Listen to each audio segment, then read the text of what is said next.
Oh, All good. okay. So I don't know if you understood completely what the process is for this. Yeah, maybe just walk me through it if you could. Yeah. So the first little bit is just going to be a very short interview. We're trying to do 6 to 8 minutes total, including the intro and the outro for the show, that sort of thing. Sure. Because what's going to happen on launch day is people are going to get directed to a site that's a kind of a virtual summit where they can see all of the podcasts that are being launched and 6 or 8 interviews for each one of them, so that they can, go and see all sorts of different topics and all kinds of different nuggets of information and just kind of do whatever they want with it. Cool. So the idea is that by having them only 6 or 8 minutes, people are more likely to download more than one. Yes. And okay. that boosts your rating. Yeah. Nice. Good work. Awesome. So is your audience retirees or people in 9-to-5 jobs? What I'm aiming at is people that have 9-to-5 jobs who are kind of in the 45 to 55 year range. Okay. Yeah. So they're looking at getting ready to retire. Some of them maybe not sure they're going to be able to retire because they haven't saved up enough money or they don't have a pension or that sort of thing. So I'm just kind of trying to show them that there are a lot of other things that they can be doing, that, the 9-to-5 job and retirement isn't kind of the end of the road. Yes. Okay. So it's not necessarily to go traveling. It's just to. Right. It's just to see that there are other things out there. Yes. So I'm interviewing a lot of different people who are doing a bunch of different things, just so that I can sort of showcase all of the different options. Okay. So it would be okay for me to talk about travel then as an option for people, like to start traveling now instead of waiting until later? Sure. Yeah. Okay. So will you be asking me questions throughout, or you just ask me one question and then you want me to talk for? Well, I'll ask you one question, and then based on how you answer that one question, I'll ask you a couple more just to sort of fill out the time. And then when we get to 7 or 8 minutes, I'll wrap it up and say thank you. But then if you're okay, we'll continue talking, and because what I'm going to do with the rest of the time, what I've done with the other interviewees so far is I'm hoping to make kind of a collage in my other episodes where I can be talking about a topic and then bring in little excerpts from people saying what they're, what they think about that topic. Okay, cool. Or what they have to say about a given topic, if it works that way. Yep. Perfect. So it'll kind of, when I don't have a guest, I can pretend I've got a guest. Cool. Yeah, no, that's perfect. Okay. Okay. Yeah. Super. So we'll get going and see how it goes. Is this all on video as well? Are you doing video or just? No, it's just going to be audio. Okay, cool. So we'll just get all my clicking done and we'll see how it gets going. All right. Oh, I don't want that. I lost you. There you are. Yeah. I clicked the wrong thing and you disappeared. Hi, and welcome to another episode of Beyond Retirement. I'm Jackie Doucette, and joining me today is Nat Smith, who is originally from Australia. She's been full-time traveling and house sitting with her wife since early in 2013. She started traveling with just $300 to her name after a failed business startup in Dubai. After 5 years of creating products in the house sitting and travel niche, Nat now works with her sister in a project called The Infinite Me, where they're helping people bring more infiniteness and expansiveness into their life decisions and choices, so they can live and experience playing unlimited in all areas of creativity, finance, relationships, and health. Thanks for being here with me today, Nat. Oh, thanks for having me, Jackie. It's awesome to be here. Greetings from Paris. Bonjour from Paris. Bonjour from Paris. So, Nat, with Beyond Retirement, what I'm trying to do with my listeners is share that there is a life outside of a 9-to-5 career. Most of them are still in their jobs because a corporate job gives a lot of security and a lot of people aren't really willing to let go of that. but there are so many other ways that people can make money and support themselves and ultimately get time freedom, financial freedom, the sort of things that we're all dreaming of having in our life. I'm just wondering, along that theme, what would be the number one piece of advice that you could give someone who's on the fence about quitting their job? You know, the first thing I'm going to do is challenge the security of a job, because I feel, and I've had a career over the years. I was in the federal police in Australia for many years, and that's a government job, so it feels very, very secure. I feel in this day and age, none of it is secure anymore. You know, people were putting money into banks, and then the banks collapsed, and different investments that people have had that, they really do feel that they're quite secure, stocks and all sorts of things. I think over the years, we've realized, probably all of us have come to realize, that there is actually no security in any of it anymore. It can be taken away in a heartbeat. Everything in the world can be taken away in a heartbeat. So it really is about questioning, I feel, about whether that does feel secure anymore for you. And in letting that notion of security go, it's sort of like you become your own backup plan in so many ways. You become the security for yourself. So you know that when you give up your job, you're actually going to be okay. You can still create an income if you need to. And for people, I guess, reaching retirement age particularly, we often have so much life experience and so much interest in different things that they can actually be turned into an income as well. And we sort of forget that it actually is quite easy. And you're doing the same thing too. And I've done the same thing. I've had a career, and now I've left that career and I'm doing something completely different because I had to learn a whole bunch of new skills, but I was willing to do that. And I guess it's about a willingness to actually learn some new skills that then enable you to create an income from anywhere. If you wanted to, you could keep creating an income into your 90s if you wanted to. So to me, it's sort of about letting go of the security of that traditional job type thing and maybe taking on some new skills and becoming your own backup plan, because there is life beyond a 9-to-5 job, 100%. In fact, there's a very big world out there beyond a 9-to-5 job. And if you can get to explore that, traveling full time, I guess I've had the advantage for the past 7 or 8 years to actually see just how big this world is and how many opportunities are out there, and people doing all sorts of things. And you just never know when you do follow your truth and follow your heart sort of thing. If your heart's telling you to finish up work and go and explore the world, you just never know where that's going to take you, what opportunities will cross your path. There's just so much available to us, particularly on the internet now. Like, there's just so many opportunities available that will never run out of creativity and opportunity to expand into new places to go, like things that have been of interest to us over the years that perhaps we've shut down because we've had a 9-to-5 job and we've not had time to do it, and put time and effort into it. Now suddenly that's an opportunity, and it's like, step into it. If that's really what's coming up for you and what feels true for you, step into that, because you never know where that will go to. That's it. Excuse me, my voice isn't working very well today. I've got a bit of a cold. So you're saying we've got all sorts of skills and things that have come over the years. How do you suggest people bring out those skills if they're not really sure that they've got any? Because most people, when they're in their corporate job, they're doing their thing day in and day out, they kind of forget that they've got the ability to do something. What would be a good way to bring that back to life? You know what I did after I left the police? I sat there and I went, wow, I don't know that any of these skills are actually that transferable. I know how to shoot a target. I know how to protect people. all my policing role, my jobs.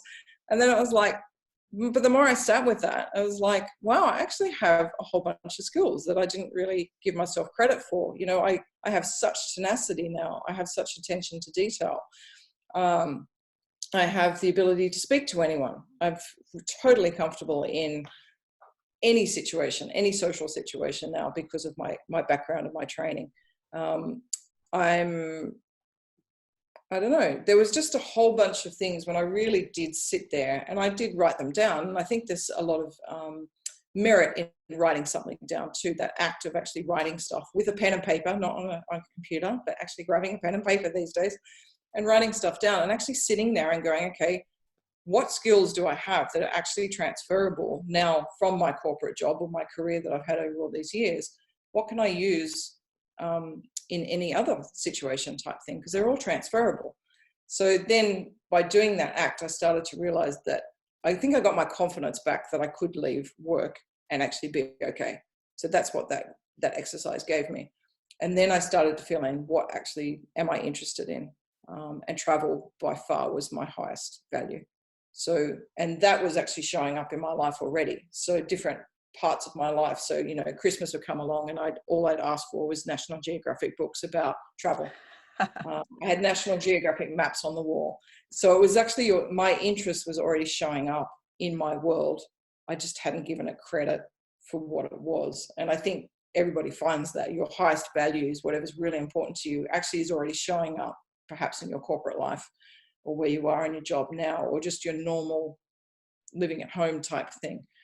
So it's sort of like, okay, that is of interest. How can I use the skills that I've got to actually then get that interest out to the world to create an income, if that's what you want to do, if you need to still create an income.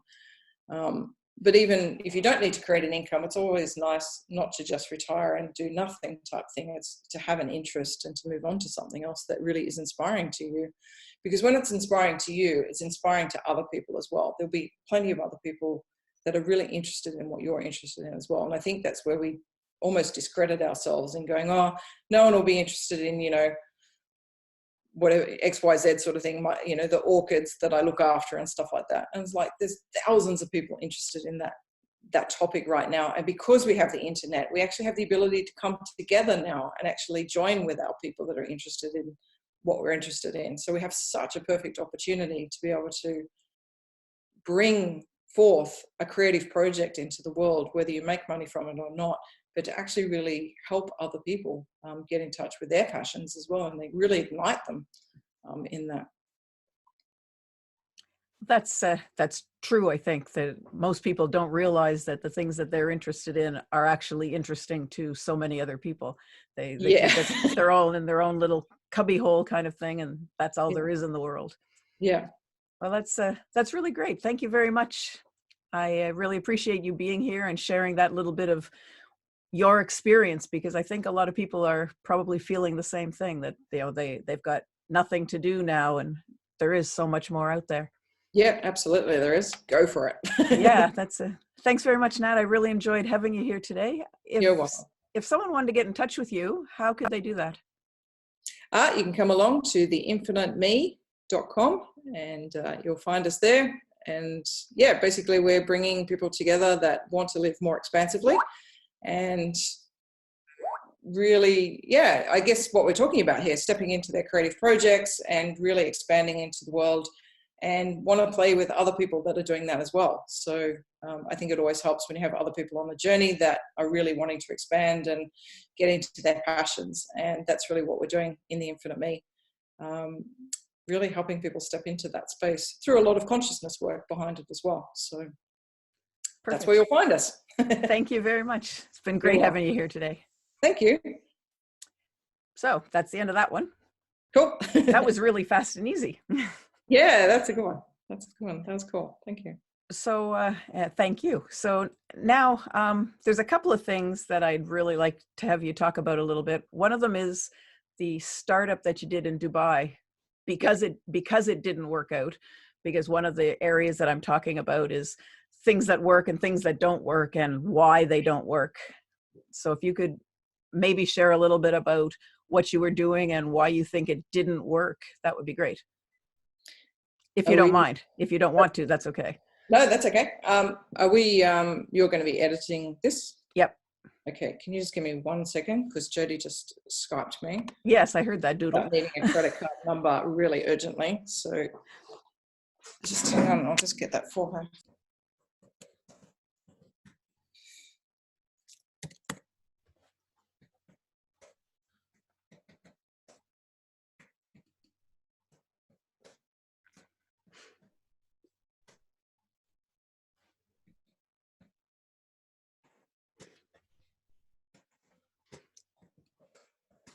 the joys of the internet. Yeah, she's still in Belgium. Yeah. Okay, I'm back.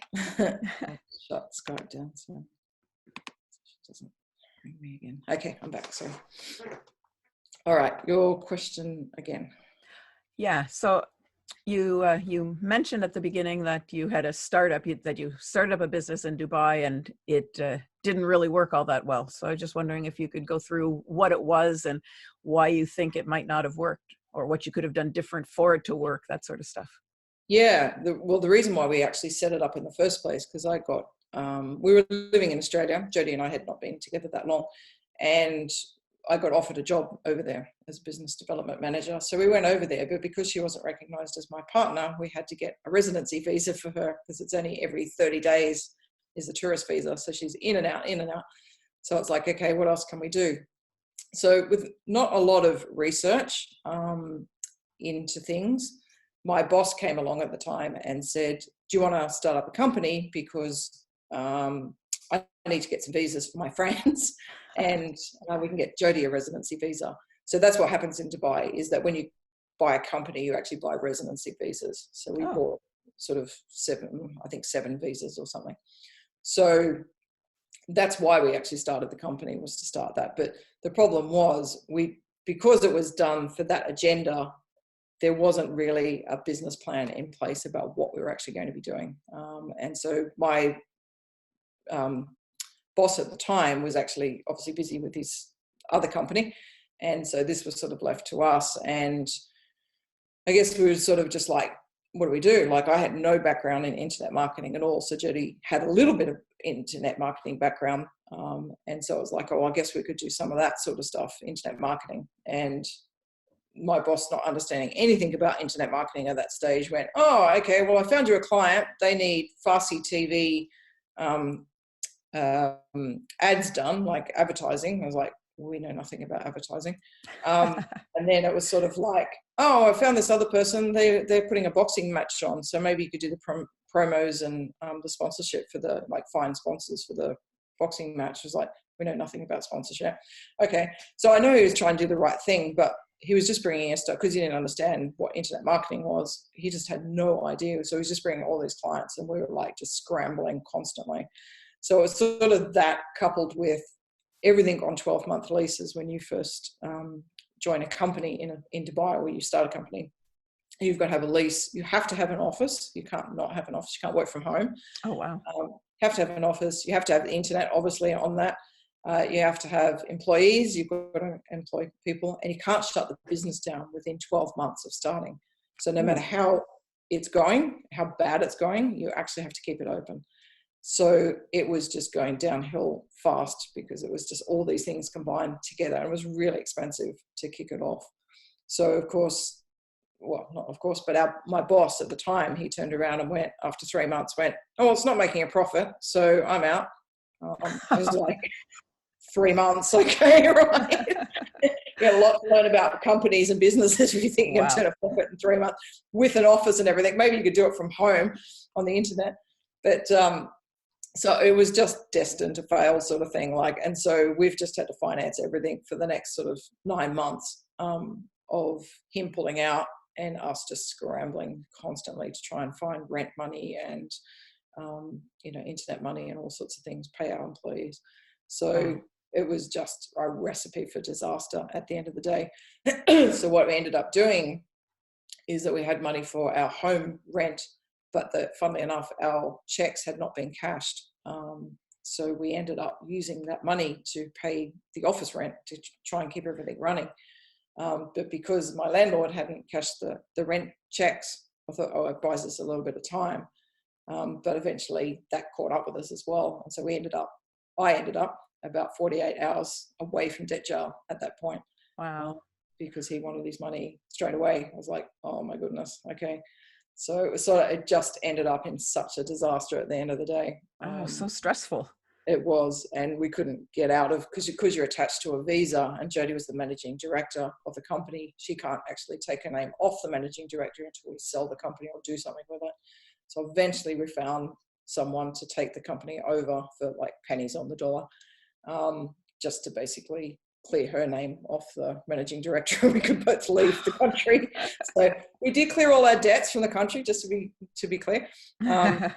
But it was, we were just, the time we left there after everything that had happened 16 months later type thing, we were just shot to pieces. Like our confidence was just gone, and just everything. We walked away literally with $300 to our name. So we had no credit cards, no savings, no actual income at that point, just $300. And so it was like a really scary place to be. But we were out of the country. So that was sort of at that stage all we wanted to do. That was relief enough at that point. So what happened from there? Where, what did you decide? Where did you go?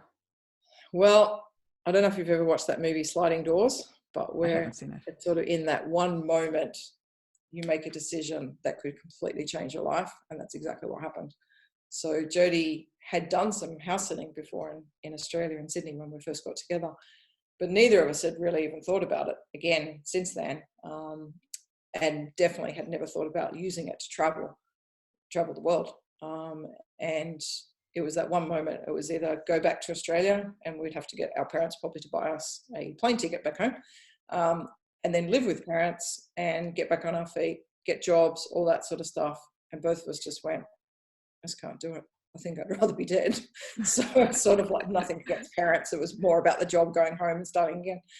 And it was like, oh, we just want to travel. I was like, how on earth do we do that with $300? Like, you're kidding. Like, how do we do that?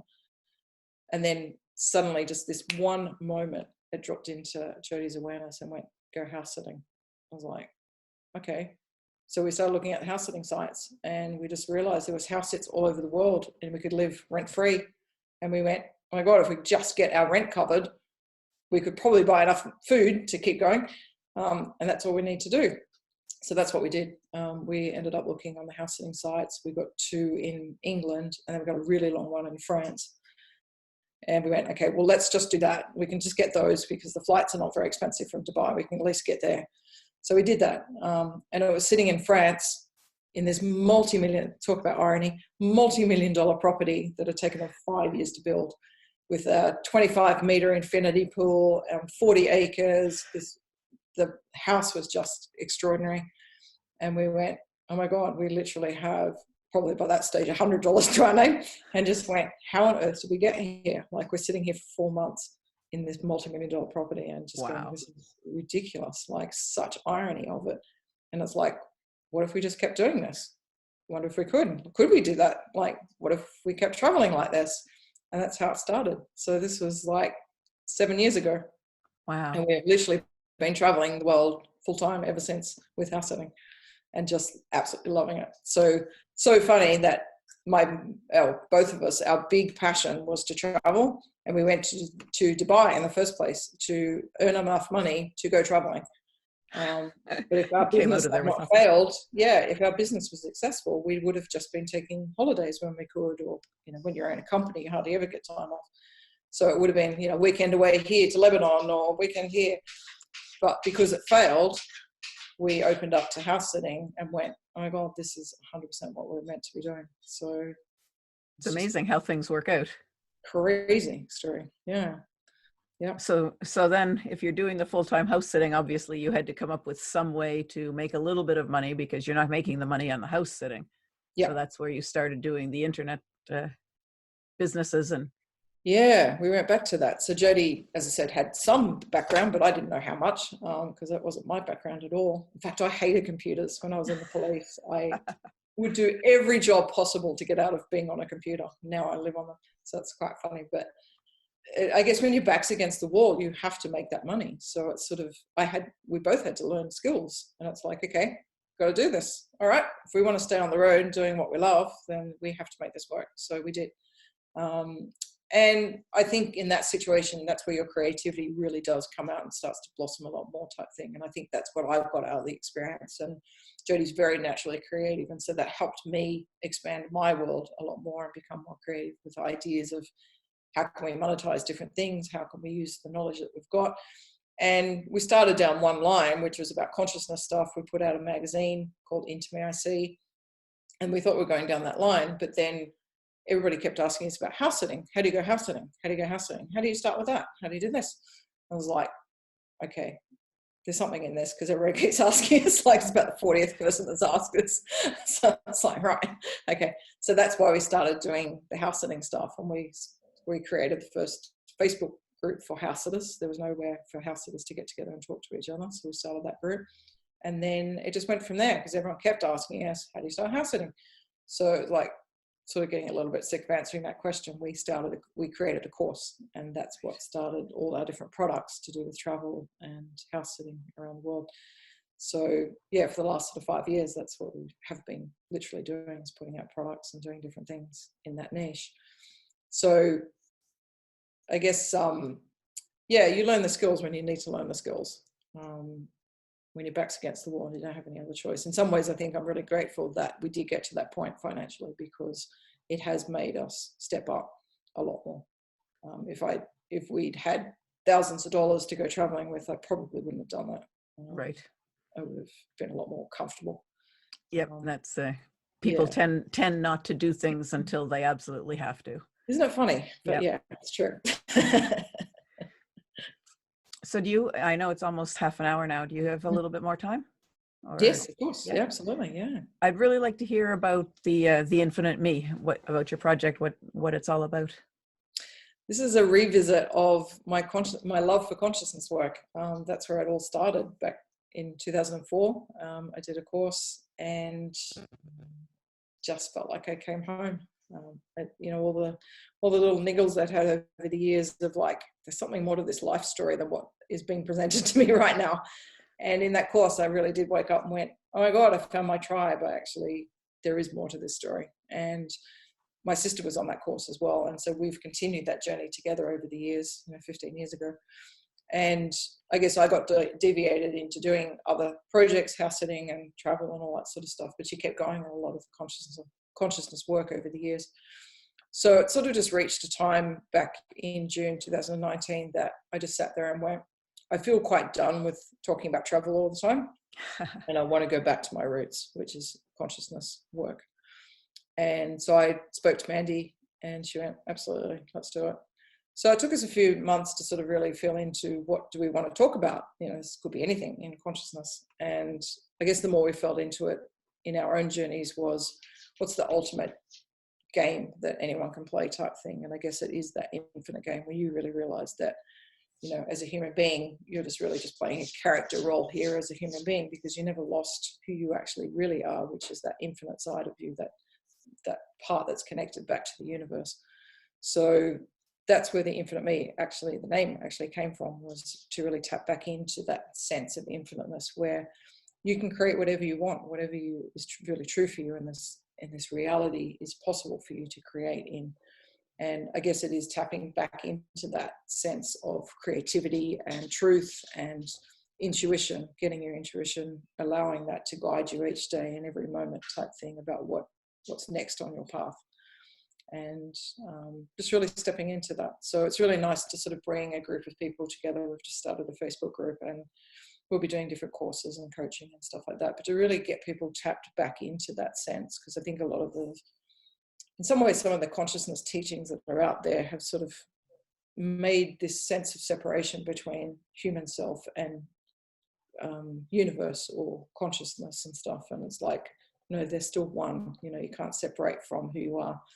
So I guess that's really our point of difference, I guess I'll say, in the Infinite Me, is it's recognizing that you're already all those things and you just need to use them. You need to use your infinite power now here, and be that infinite power rather than trying to find it all the time.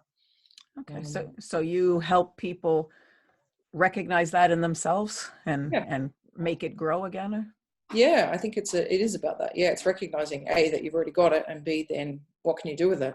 Right. How can you expand into more fun and more play? I feel we're here as human beings to actually just play. When you really just tap into your truth, then you've already got everything. You're already everything. So it's just like, how do you play with that? We're here in 3D reality to play with all sorts of things. you get, you've got a big wide world to play in. It's like how much can we play with? So that's really what we're about, I think, for me. Yeah. That sounds really interesting. Yeah. Have to. We're enjoying it. Yeah, I bet you are. It's interesting that that you and your sister both got interested in the same thing. I think it's quite rare, actually. Yeah, a lot of people sort of say, "Oh, I wish my family was into this," or particularly people on the consciousness path can feel quite lonely at times, and not usually your family members are the ones that are not into it, and you're trying to convince them to get into it because you're having so many awakenings and you're enjoying it, but they're the ones that usually repel it. So it is quite fascinating to have a sister that's been 100% on the same path as me the entire time, and we get to talk about this stuff. So yeah, I guess coming back together again is also a bit of a novelty to present or to do lives each day and to just have conversations about being more infinite and more expansive and playing more and things like that. And that's what we do. So it's more a conversation between us that people get to watch, become voyeurs of us actually having the conversations we would normally have anytime, over Skype or whatever, when we catch up from different places in the world. Now, I guess other people are getting to see those. And it's really cool. I love just talking about that stuff and seeing how can we expand more. That's really neat. Yeah. Okay. I think that's all my questions for now. Cool. But thank you very much for taking the time with me. I really appreciate it. Oh, you're welcome. It's been fun. Thank you. And totally unrelated.